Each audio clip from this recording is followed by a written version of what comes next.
Hoy es un día muy especial.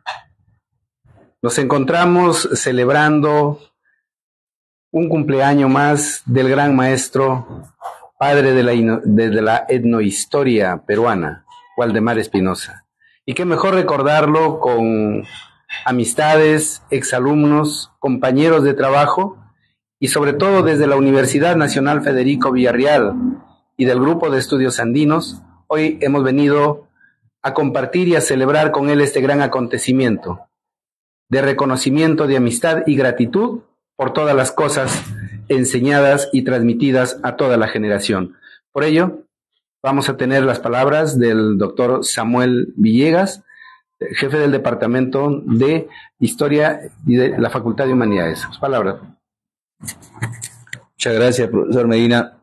Profesor Waldemar Espinosa, quisiera primero saludarlo y gracias por permitirnos entrar a su hogar. Quisiera también recordar el año de 1991, cuando yo ingresé a la Universidad de San Marcos y siendo cachimbo, recuerdo todavía con mucha claridad la primera clase que tuvimos con usted. Mis compañeros entramos a las 8 de la mañana porque era el ingreso, digamos, puntual, y pasado las 8 ya no se permitía entrar a nadie más. Es una anécdota que siempre voy a recordar. Uno de mis compañeros se quedó fuera del aula y entonces supimos que para usted era muy importante, ¿no? La puntualidad. El curso era de formaciones históricas del Perú y todavía recuerdo, ¿no? Esta primera lección que recibimos de usted, donde nos hablaba con mucho entusiasmo, con mucha vivacidad de las crónicas españolas. Y ha quedado eso en la memoria de todos nosotros, quienes hemos sido sus alumnos, sus estudiantes. Y en ese sentido, maestro, quisiera pues agradecerle por las clases impartidas. Siempre lo tenemos en la memoria y recordarlo como maestro de generaciones, porque desde el año de 1991 hasta la actualidad sigue enseñando, sea en la universidad, sea en el hogar, sigue dándonos clases magistrales de lo que fue la historia, la etnohistoria, como muy bien usted lo ha planteado desde que comenzó su carrera como docente. Y en ese sentido, maestro, queremos agradecerle muchísimo. Muchas gracias. Muy bien, muy bien. Muchas gracias. Muy bien. Efectivamente, así fue. En las clases, sean de colonia, de la república, pues más que todo de los incas, funcionaron con mucho cumplimiento. Y comenzábamos a las 8 en punto, y acabábamos a las 10 en punto. Y se habían acostumbrado los alumnos a madrugar. Cuando yo llegaba ya estaban todos llenos.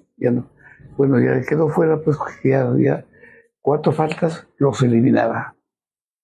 Ya no daban exámenes, los repetían el año. Y eso era muy útil, porque eso crea disciplina. Y no solamente para los que estudian, sino para los que van a estudiar, porque la novedad corre entre alumnos. De tal manera que todos los años llegaba yo y los cachimos. Aquí les conocía por primera vez. En todos ya me esperaban, porque ya sabían de que si llega más tarde, una falta menos, pasaba lista. Así es. Me daba tiempo para pasar lista. Así es.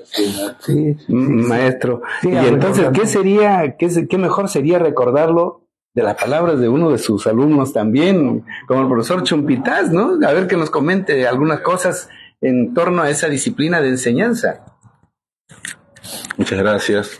Creo que me uno también a las felicitaciones por el cumpleaños del maestro Waldemar Espinosa, a quien recuerdo con mucho agrado, incluso desde mis años de la universidad. Ingresé precisamente el año 98, cuando se creaba la Facultad de Humanidades, y tuve el honor de tenerlo como maestro en los cursos de fuentes históricas y etnohistoria. ¿No? Recuerdo que buscaba siempre sentarme adelante para no perderme ni una palabra del maestro. Y aún conservo los cuadernos de apuntes. Y me ha servido mucho en la investigación, incluso lo sigo usando, incluso como notas de apuntes para mis alumnos también, que curiosamente me acompañan aquí también en este curso. Es un honor para mí también, ¿no? Seguir los pasos de mi maestro. Claro, yo recuerdo que al comienzo, cuando joven, daba las clases de libre, pero conforme pasan los años, uno va perdiendo la voz. Entonces, en los últimos años ya fue necesario que la facultad comprara un altavoz para que todos me escucharan, porque ya no se oía atrás. Sí. Todas esas enseñanzas y esas cosas que usted ha sembrado en los jóvenes es lo que redunda en todo lo que ahora tenemos una nueva generación de jóvenes y no dejan de aprender en sus textos, y vea usted la gratitud que traemos hoy día también en ese sentido. Por eso es que también voy a dejar en palabras del profesor José Javier Vega para que dé algunas palabras y también le anuncie algo importante para nosotros de lo que usted tanto significa, y qué mejor que en este día de su cumpleaños. Maestro Valdemar, para mí es realmente muy emocionante estar nuevamente en su casa, la primera vez hace 30 años.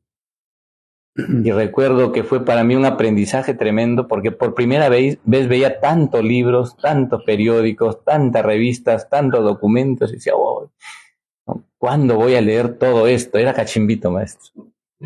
Y usted nos hizo ese honor de pasearnos por su biblioteca. Y entonces para mí fue eso un aprendizaje tremendo, ¿no? Hay tanto que conocer, y de la mano de un maestro como Valdemar, pues era todo un privilegio, ¿no? Entonces por eso nosotros, ahora ya como docentes, en la Universidad Villarreal propusimos su contratación y nos acompañó usted ahí desde el año 1998 hasta que sus obligaciones en San Marcos como decano ya no le permitieron, ¿no? Y entonces, pero tuvimos ahí las cátedras de fuentes históricas peruanas, historia del Perú antiguo, Perú prehispánico o Perú inca como se llamaba, y también la cátedra de etnohistoria que usted nos acompañó. Y ahí hemos estado con sus gratas enseñanzas, ¿no? Ahora hemos fundado el Grupo de Estudios Andinos, que es una comunidad del conocimiento, una comunidad de investigadores, que está compuesta por 36 profesores y alumnos y egresados también de las especialidades de historia, arqueología, antropología, lingüística, literatura y filosofía. Entonces, en nombre de todos ellos, la Asamblea del Grupo de Estudios Andinos acordó rendirle un homenaje el 17 de mayo del 2023, este año, cumplimos nuestro primer año. Y entonces acordamos rendirle un homenaje, y para eso mandamos elaborar una placa que quede como recuerdo, que le voy a entregar ahora. Entonces voy a proceder a hacer la entrega, maestro. Aquí está la placa. Así. Dice, a ver, voy a leer la placa, dice, aunque no, así para que pueda ser vista. A ver, ponte, por favor. Acá, maestro, dice: Grupo de Estudios Andinos, GREA, Universidad Nacional Federico Villarreal, reconocimiento como gran maestro de la historia andina al doctor Valdemar Espinosa Soriano en el primer aniversario del Grupo de Estudios Andinos. Lima, 17 de mayo de 2023. Para usted, maestro, con mucho cariño. Muchísimas gracias.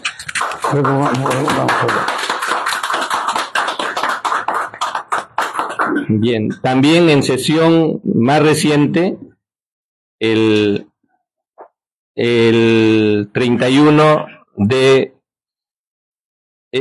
mes que acaba de pasar, 31 de mayo, en sesión ordinaria, en Asamblea General, se acordó incorporarlo como miembro honorario de nuestra comunidad, la comunidad del conocimiento del Grupo de Estudios Andinos, y entonces se acordó que se le debía extender el diploma correspondiente, que paso a leer, maestro.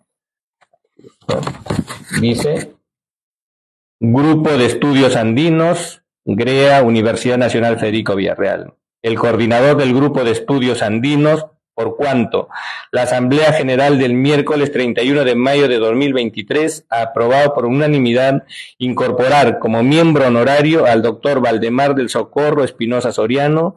Por lo tanto, se le expide el presente diploma para que se le reconozca como tal, dado en la ciudad de Lima a los 6 días del mes de junio de 2023.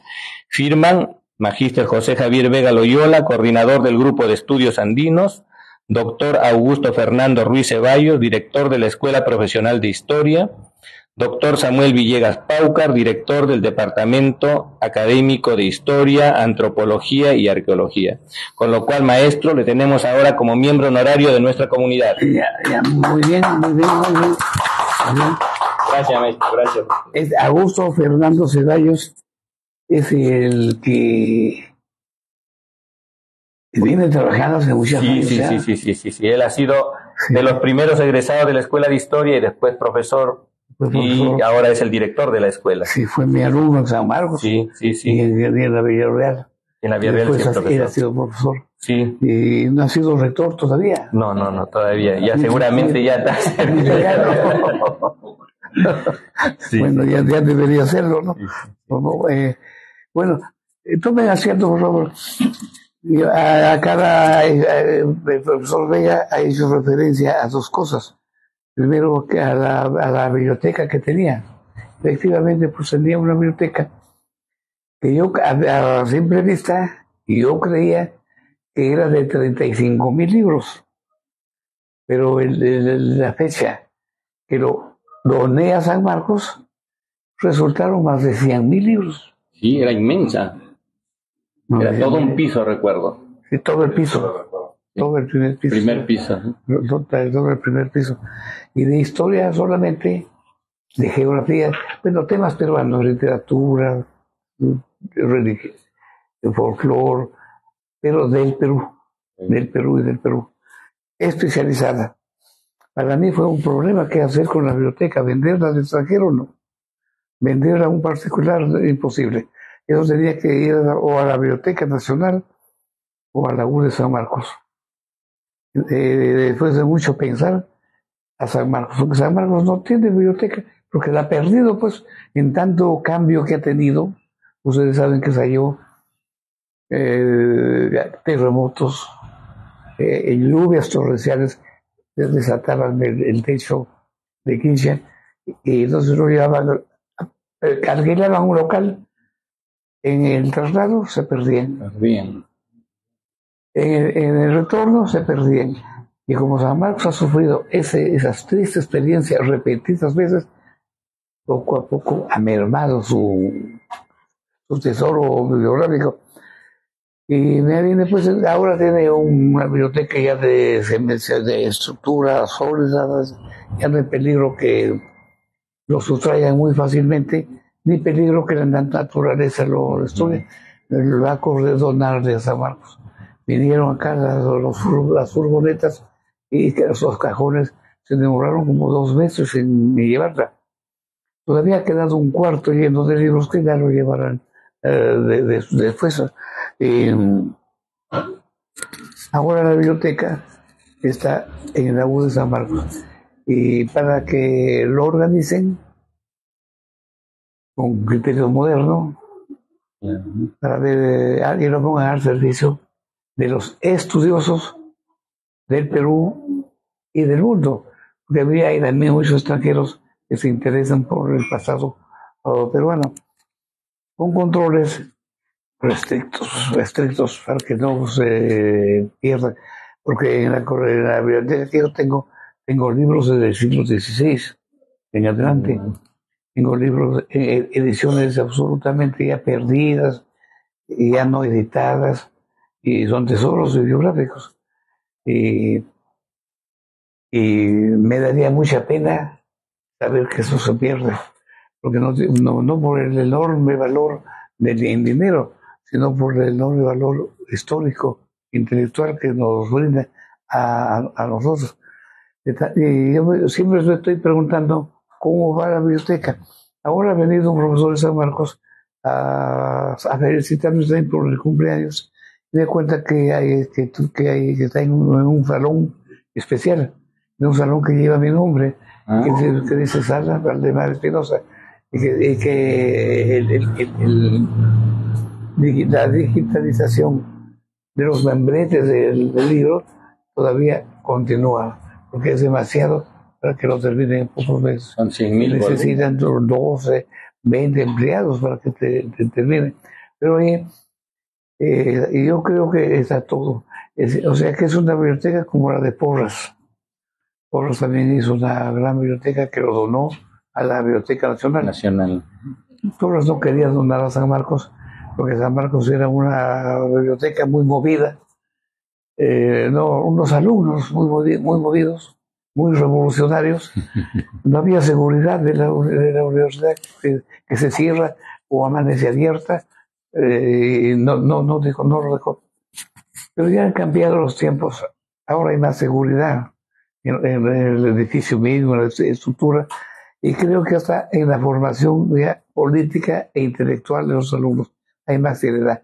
En la U de San Marcos, porque desde ese punto de vista estaba desquiciada, ahora ya no, por cierta superación. Y por eso lo regalé, y para que nuestras advertencias de que muchas advertencias, por ejemplo, no prestar los libros a profesores, porque los profesores, por más serios que seamos, nos olvidamos a veces de devolver los libros. Confiamos que en nuestro estatus, nuestra situación de docentes, nos da autoridad y nos defiende a defender esa mal comportamiento. Entonces, la recomendación es que no se preste, sino que vayan a leer ahí desde las 8 de la mañana que se abre hasta las 10 de la noche que se cierra. Entonces pueden tomar fotocopias también, porque tienen ahí todas las facilidades al investigador. Y en realidad he leído mucho. Cuando me pregunta la gente, ¿y usted le ha leído todo esto? Todo no. Pero he leído bastante. No me creerán, 100.000 no se puede leer, pero 14.000 sí he leído. Los he leído desde chico. He leído hasta ahora. Es decir, miren, tengo ya 98 años y sigo leyendo, sigo escribiendo. Y eso lo haré hasta el día que ya agonice. Uno no, porque si no hace eso, uno agoniza antes de tiempo. Para vivir más tiempo. Maestro, una pregunta y tal vez una curiosidad, como un mensaje para los jóvenes de las universidades, sobre todo que estudian humanidades, historia, filosofía, arqueología y todas estas carreras que están ligadas a las ciencias sociales. ¿Qué recomendación le diría o cuál sería la disciplina que usted desarrolló o que recomendaría para los jóvenes puedan llegar, por lo menos a alcanzar algo de lo que usted pudo alcanzar en la vida como académico? Es muy difícil a usted dar un mensaje en ese sentido, porque eso depende de la vocación. El que nació con la vocación de médico, de militar, de historiador, de geógrafo, entonces uno vence las dificultades del reto, pues a mayor reto, mayor respuesta. Decía Toynbee, ¿no? ¿Se acuerdan ustedes del maestro Toynbee? Él creía en las leyes de la historia. La primera ley de la historia: a mayor reto, mayor respuesta. Más dificultad de la naturaleza, más trabajo del cerebro humano para derrotar a la mala naturaleza. Yo a los alumnos que han elegido historia, les gusta la historia, yo les aconsejaría que tienen que luchar mucho para poder vencer la tremenda dificultad de Perú, que no hay puestos de trabajo. Eso desilusiona, usted. Conforme va avanzando, conforme va terminando, dice, ¿dónde voy a trabajar? Felizmente que últimamente se han creado muchas universidades privadas. La mayor parte fueron clausuradas temporalmente. Y ahí es donde los alumnos deben colocarse, adquirir una situación académica para darle florecimiento a la disciplina que han escogido. Puede ser medicina, puede ser historia, con vigor, con fuerza, lo cual debe manifestarse siempre en revistas, pues, que salgan publicaciones, hay que dar a conocer al pueblo lo que la gente descubre. Sí. No, tal vez tiene una pregunta al maestro. Bueno, sí, una pregunta, profesor Valdemar, porque siempre cuando estudiante, ¿no?, de sus cursos, recuerdo que éramos un integrado.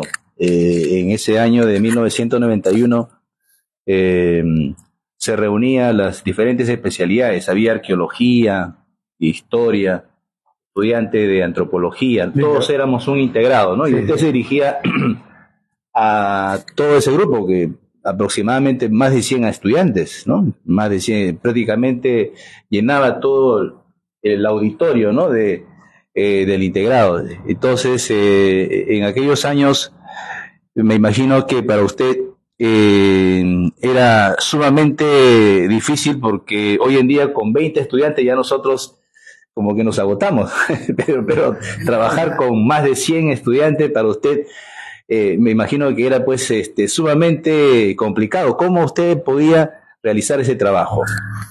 Como les dije, cuando uno se agota, hay que usar los instrumentos modernos. Yo usaba un altavoz para que me escuchen todos, si no, no me escuchaban. Y hay que usar un altavoz. Y ahí, si la hora es muy grande, el alumnado es muy inmenso, hay que llevar un altavoz. Y cómo mantener la atención del alumno, eso ya no sé cómo decirle, porque yo notaba que los alumnos sí me escuchaban, porque todos me miraban, todos tenían los ojos puestos en mi cara, y eso es una demostración que nos escuchaban, porque cuando no nos escuchan, miran a otro lugar, están leyendo, hablando, y nadie hablaba. Era un silencio rotundo, ¿sí? Y eso da satisfacción, porque entonces los alumnos están contentos y aprenden. Pero maestro, es que era un viaje por la historia escucharlo. ¿Cómo no íbamos a estar atentos? ¿No? Y aquí en el pueblo tal, y el camino tal, y la persona, y era una persona que conocía tanto que a donde movía usted su cabeza nosotros seguíamos, ¿no? y no queríamos que la clase termine, porque qué interesante la historia así, ¿no? Y maestro, yo le quiero preguntar, su último trabajo, las etnias del imperio de los incas, tanta información, ¿cómo organizó toda esa información? ¿Cómo procesó? ¿Cómo es que elaboró el texto Sí. Mire, ¿no? En todos los libros de historia antigua del Perú, los incas, se habla en forma general de que conquistaron muchos pueblos, y nos dicen qué pueblos.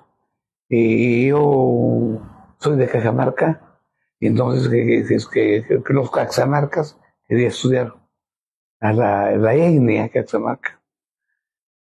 Era estudiar. Y me salió un trabajo extenso de 42 páginas que va a ir en el primer tomo de esta obra. Pero después había necesidad de estudiar todas las etnias. Muy difícil, porque había que viajar a Quito, al Ecuador, había que ir a los grandes archivos del siglo XVI, ir a Buenos Aires. ¿Y por qué iba a Buenos Aires a buscar ese tipo de documentos?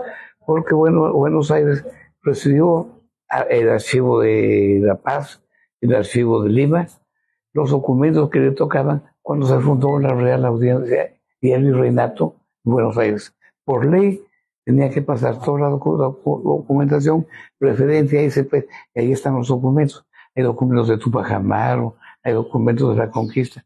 En la colonia, el régimen de los archivos es que al fundarse un nuevo archivo hay que pasar todos los documentos que ahora va a controlar el nuevo archivo. Había que ir al archivo de Sucre también, al archivo de Santiago de Chile, al archivo de Quito, al archivo de Indias. Un buen archivo de Indias es una cosa fenomenal, inmensa. 4 años estuve en el archivo de Indias, buscando documentación histórica de indígenas en todo aspecto, cabildos, pueblos, informaciones de caciques, que son muy importantes las informaciones para estudiar la expansión del imperio inca. Ellos hablan ahí, ¿no? Bueno, de ahí de testamentos también, los testamentos de caciques, ahí uno encuentra referencias. Ellos son muy orgullosos, los caciques, y hablan de quién descendiente, de sus antepasados, y sacan los datos para armar un libro sobre los pueblos étnicos, los reinos y señoríos que poblaron, que fueron conquistados por los incas y formaron el imperio suyo. Y yo creo que nosotros, que en aquella época, que antes de la aparición de esos libros, creíamos que eran 20 estados pequeños conquistados por los incas, no, habían sido 202, y los 202 están enumerados, y hablo todo lo que descubrí sobre ellos. Si hay alguno más, es que está perdido ya y no lo puede encontrar. Fue un gran trabajo, pero lo terminé. ¿Qué tiempo me duró eso? Me ha durado por hacerlo hace 20 años. Poco a poco se reunió el material y dieron lugar a 3 volúmenes. Ustedes conocen cada volumen, creo que de 200 páginas. Y estoy contento porque ahí están todas cualquiera de ustedes, señores de Huancavelica, puede ver ahí que hizo la Ankara, la nación Ankara. Ankara, ¿no? Que Ankara quiere decir calabaza, de esos, chiclayo. En el norte decimos chiclayo. Bueno, en otros, en diversos nombres, pero el nombre quechua es Ankara. Cultivadores de esa fruta, que es excelente por la vitamina C que tiene, ¿no? O sea que seguramente eran muy cultivadores.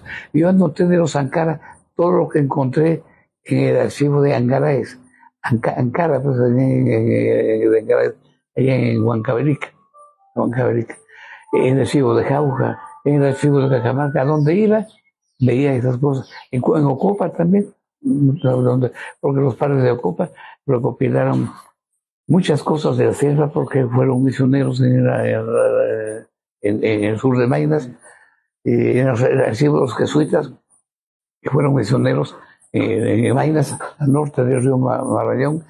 O sea, trabajo difícil.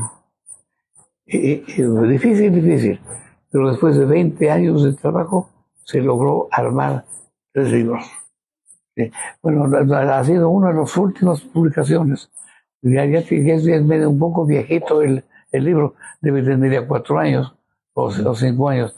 Después de eso he publicado otras, Pueblos y Cabildos, el Virreinato del Perú, pues también el último es Copacabana, pero no de Copacabana de Lima, del Paseo de los Descalzos, no, la legítima Copacabana, que es la península que queda en el lago Titicaca. Y plano.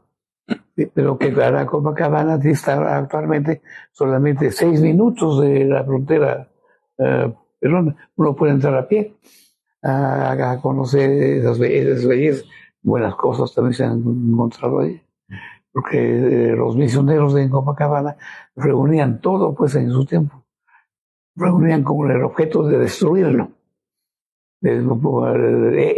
Arqueólogos al revés, pues no, los senderos destruyen todo lo que creen que está compactado con el diablo, lo apuntan detenidamente y después lo destruyen, dicen los arqueólogos al revés. Todo eso es visitado, y eso me ha permitido escribir.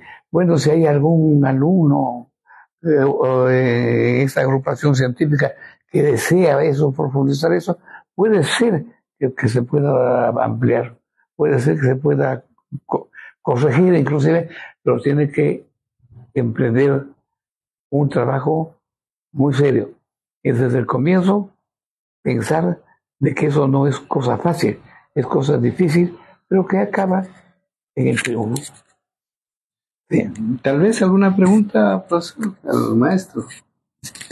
Bueno, maestro, creo que aquí quienes me han antecedido han preguntado mucho sobre sus experiencias como docente, ¿no? Pero creo que lo importante es también la enseñanza que queda para las siguientes generaciones de historiadores y no historiadores, ¿no? En ese sentido, ¿qué consejo podría darles a los jóvenes que emprenden en la carrera de historia? Ya. Es otro argumento difícil, ¿eh?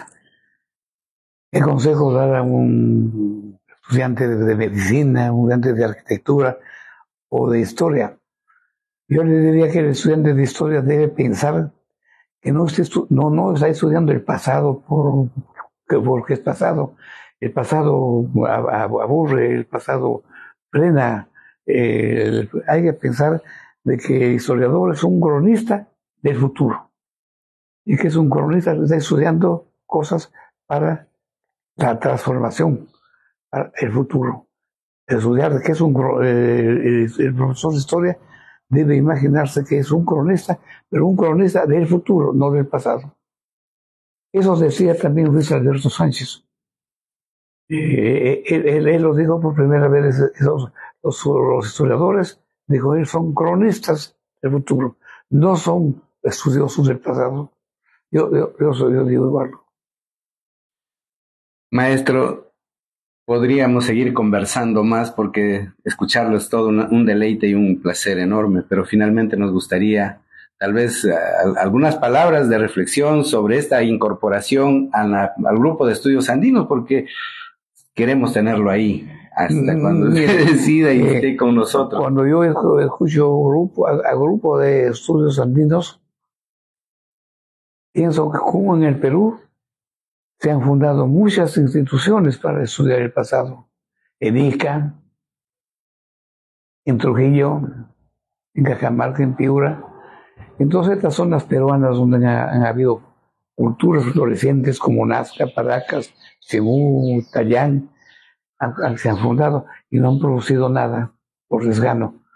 Pero cuando se fundan en universidades, sí hay esperanza, porque la universidad es una institución sólida, que recibe alumnos, recibe profesores. Entonces hay vida.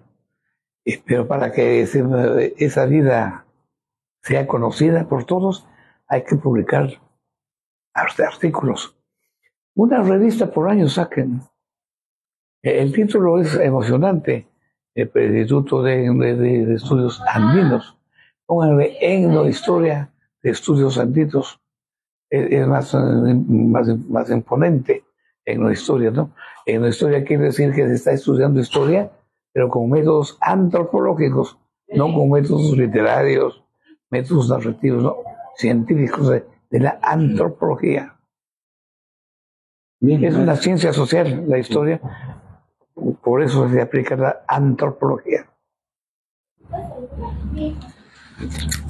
Bien, gracias, maestro. Sí, en nuestro grupo casualmente buscamos integrar, ¿no?, la antropología, la historia, la arqueología, la lingüística que usted nos enseñó, los fundamentos lingüísticos de la etnohistoria andina, uno de sus trabajos muy interesantes.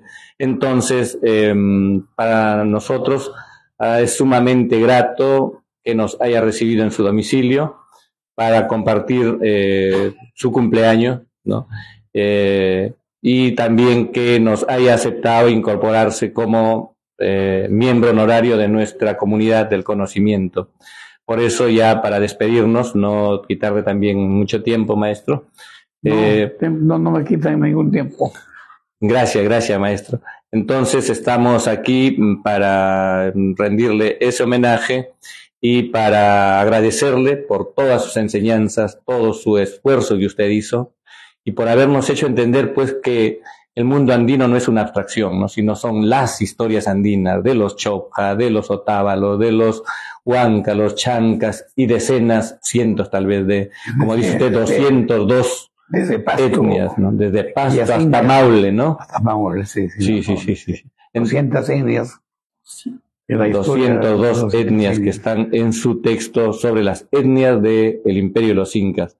En realidad hay es... que fomentar de que los alumnos hagan tesis sobre estas cosas inéditas, ya no repetitivas, sino inéditas, y que busquen pues documentación y que presenten un informe como tesis de lo que han podido encontrar en el Perú. Sí, maestro, Hay casualmente... que comprender las dificultades que hay en el Perú para hacer Claro. una investigación seria. Casualmente nuestra visita y con los alumnos tenía también esa intención, hacerles ver a través del ejemplo de su vida cómo se forma un historiador, ¿no? En su caso, usted es historiador desde la secundaria, ¿no? Cuando visitaba los archivos de las notarías Digamos, en Cajamarca, ¿no? en Cajamarca, para aprender paleografía hay que asistir a los archivos notariales. Felizmente que en Cajamarca un notario que tenía la notaría vieja con libros desde 1566 en adelante, nos confiaba, nos permitía leer y nos alcanzaba los legajos con esa letra horrible, pero que con el esfuerzo uno acaba leyendo libros del siglo XVI, manuscritos del XVI y del XVII, inclusive del XVIII. 18 es más fácil, ¿no? Pero 16, 17 es difícil. Esos libros son los que permiten escribir eso, es lo que yo he hecho. De Mitimaes, todos los Mitimaes se quejaban pues de que los incas les dieron tierras y los españoles les quitaban, y eso da motivo a juicios. Hay que ver esos juicios, y en esos juicios se aprende mucho. Muy bien, maestro. Muchísimas gracias, muchísimas gracias. Por eso ahora estamos transmitiendo tanto para el Perú como también para el extranjero cuántas generaciones usted ha formado para que puedan también acompañarnos a través de la red, de modo que volvemos a agradecerle, maestro, gracias por habernos recibido acá y por permitir que le hagamos parte de nuestra comunidad y mantengamos siempre esa comunicación, maestro. Muchísimas gracias. Ustedes tienen su centro de operaciones en la Villarreal. En la Universidad Villarreal. En el primer piso, segundo. En el primero y en el segundo piso hay oficinas. Ahí estamos, sí, sí, sí. Y también en la red que ya le vamos a pasar a través de los medios de comunicación, donde queda grabado la información de lo que estamos... Yo los felicito por lo que han hecho. Yo lo que deseo es que no pierdan la esperanza de nada. Sigan con fuerza hasta llegar al anhelo que uno quiere, como yo he hecho. Yo he tenido muchos tropezones en mi camino, pero he acabado escribiendo volúmenes muy grandes, ¿no? Volúmenes muy grandes. Muchísimas gracias, maestro. Solo para terminar, una fotografía, ¿no? Gracias, maestro, y tal vez comprometerlo, como ahora tenemos en los medios virtuales, en algún momento tal vez lo podemos invitar para que nos invite a dar algunas conferencias magistrales, algunas charlas a través de estas plataformas virtuales que cuenta nuestro centro de estudios. Sí, podemos hablar sobre eso acá, sí. Pero salir a la calle... No, de acá. Ya no. Podemos hacer uso de estos medios virtuales que en este momento nos están viendo en la universidad, en el Perú y en el mundo entero, porque esto está transmitiéndose vía nuestra plataforma virtual de nuestro grupo de estudios. Los felicito, porque eso es indicio de que sí están trabajando con seriedad. Gracias, maestro. ¿Sí?